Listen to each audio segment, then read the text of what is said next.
Good evening to all of our followers for RTO Doctors 30 Days, 30 Tips second series. And I'd like to have a very quick reflection tonight. It's sort of a tip, but sort of a reflection, and I'm hoping that you'll work with me on this one.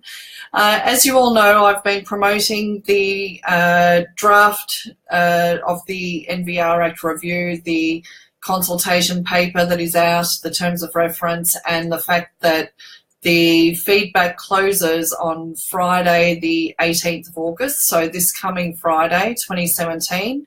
And there are a few things that ASQA are requesting, well, not ASQA actually, it's the Department of Education, so my bad, but they are requesting feedback in relation to a range of areas under the NVR Act, which is currently under review. Now, one of the things that I thought is really important for us to consider, and for ASQA and the Department of Education to consider as part of this review, is something that I've been grappling with for quite a while now. I obviously see a lot of notices of intent to cancel and administrative sanctions and all that sort of thing come through from providers who have fallen foul to ASQA in particular, where ASQA have decided that the training and assessment was that critical that they were going to cancel their registration as an RTO. Now, the thing that I've been really grappling with over time, and I hope you'll follow me on this, is usually anything to do with breach of Standard 1 now, which is all about training and assessment, will lead to a critical non-compliance. And a critical non-compliance in Standard 1, generally speaking, will lead to a notice of intent to cancel. And if it's not a notice of intent to cancel, it'll be a notice of intent to suspend or similar, something along those lines. But ASQA have deemed the non-compliance that critical that they're prepared to close down that RTO because of the breaches and the lack of rigour around training and assessment practices is usually the terminology that they use. So usually when you get through that process, the notification from ASQA will advise you that you've got X amount of days to respond to the notification as to why you don't think you should be cancelled, and also to supply them with the all student records in closing an RTO. But the one that has me thinking constantly and wondering if ASQA are not just perpetuating the very issue that they're trying to prevent is whereby they demand that anybody who has not yet been certified, in other words, they haven't received any certification, you are required to provide them with a statement of attainment for any studies that are not yet complete.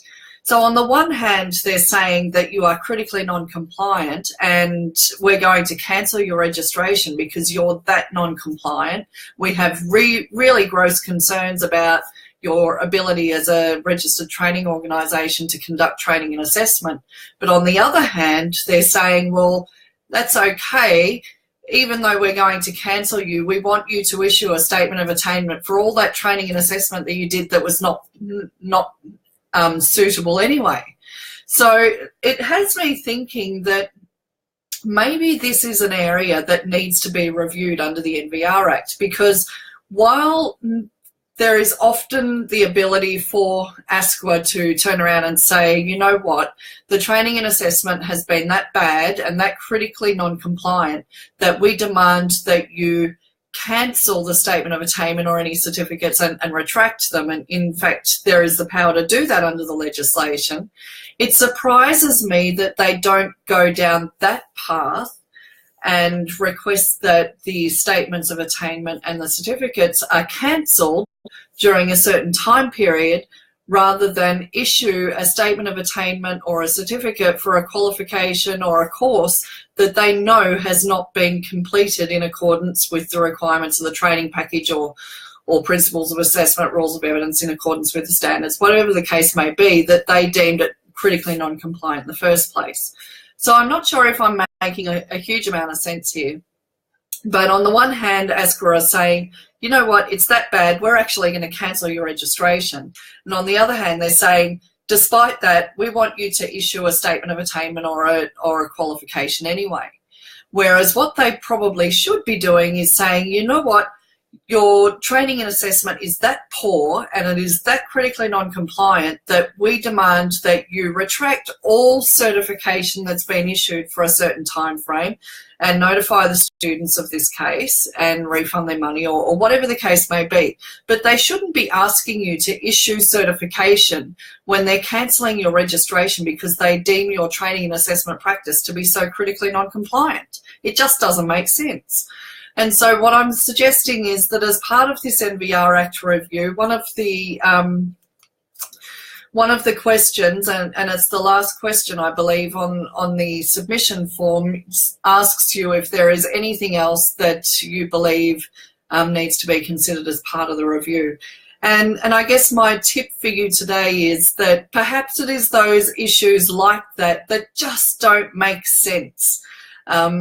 Things that happen that we know shouldn't happen, inconsistencies that are not aligned to what is in the best interest of students, what is not aligned with best practice for RTOs, what's not appropriate for ASQA to be regulating, and all those sorts of things. So it's an opportunity for you to expose any gaps that you're aware of in the system that are currently not being addressed, and for it to hopefully be addressed as part of the NVR Act review on this occasion.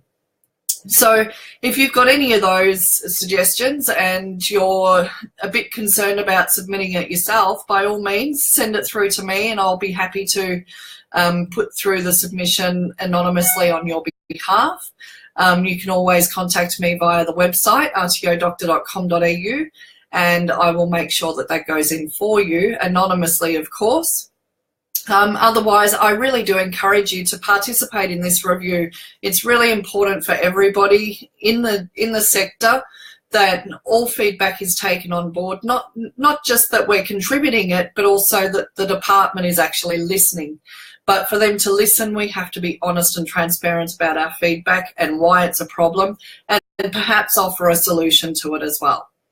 So there's my tip for today. Hopefully you will be able to contribute to the NVR Act review prior to Friday when it closes. And that is just one area where there is some inconsistency between practice and what's actually happening legislatively and all that sort of thing, and what sort of things might need to be changed that haven't really been considered just yet.